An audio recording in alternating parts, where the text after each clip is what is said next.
fuerte aplauso a estos artistas de nosotros, los purépechas, de los pueblos originarios.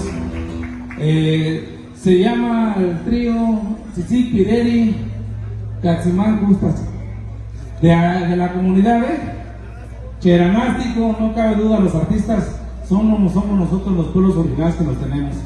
Pues por ahí vayan a acomodarnos, en breves instantes llegan los compañeros.